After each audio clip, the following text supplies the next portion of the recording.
Welcome to Stuff They Didn't Teach Me in Sunday School.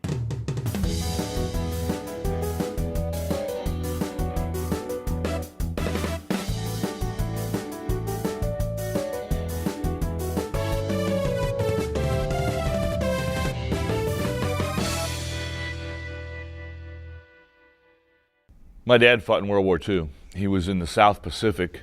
He was stationed at various times in the Philippines, in New Guinea, and in Australia.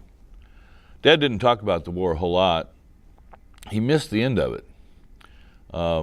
He got malaria right toward the end of the war and was put on a ship and sent back to San Diego, where he was in the hospital for quite a while. I don't know that he was even all that conscious of the end of the war, but I know that he would have celebrated if he had been. I know he celebrated later when he got better. You can look at newsreels from 1945 and see the celebrations that went on around this country at the end of that war as America triumphed over enemies. The irony is that the enemies in that day, Germany, Italy, and Japan, are our friends now, but at that time they were our enemies. The book of Nahum is a book that probably we don't study very often at all. It's an obscure book in the Old Testament that never comes up in Sunday school lessons or in Bible classes much at all.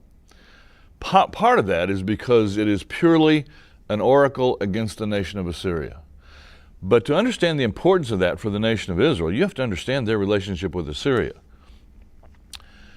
Israel, the northern kingdom, had already fallen to Assyria. The southern kingdom was paying basically protection money to keep Assyria from coming in and wiping them out. We've talked about the brutality of this nation before, that Assyria was a brutal, brutal nation. We know that they made pyramids out of human skulls, that they lined or wallpapered their temples with human hides, that they hauled their captives off with fish hooks through their noses, that they were a brutal, brutal people. And so along comes Nahum and says, Assyria is going to fall. Now, I would suggest to you that Nahum is probably the only prophet in the Old Testament that was popular in his time. Every other prophet was very unpopular in his time because he brought an unpopular message. But Nahum's message is a very popular one. This kingdom, who is your enemy, who has made life so bitter and so horrible for you, and is threatening to wipe you out, this nation will fall. The book of Nahum is not a long book, but the entire book really deals, all three chapters deal with that fall of Assyria to eventually Babylon.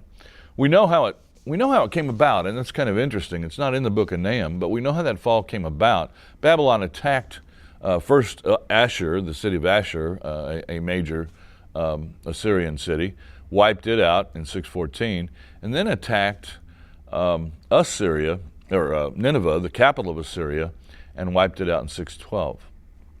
But Babylon had some assistance with Nineveh.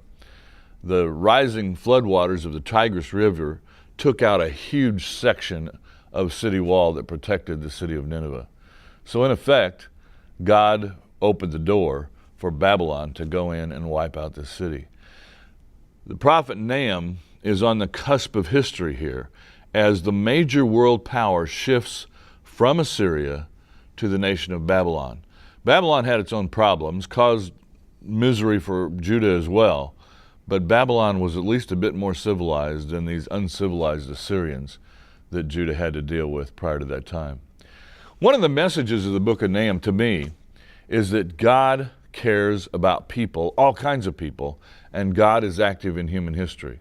One of the dangers in that understanding is that we try to find how he's active everywhere in human history and exactly what he's trying to say. That's a problem. Only when he reveals to us clearly what he's trying to say through history can we be sure. But we do know that history is in his hands, and that even though he may not cause the horrible things that happen in history, he's able to make them work out for his glory, for the benefit of his people, and the benefit of his kingdom. That's a bit of what's behind the book of Nahum, a book you hardly ever read.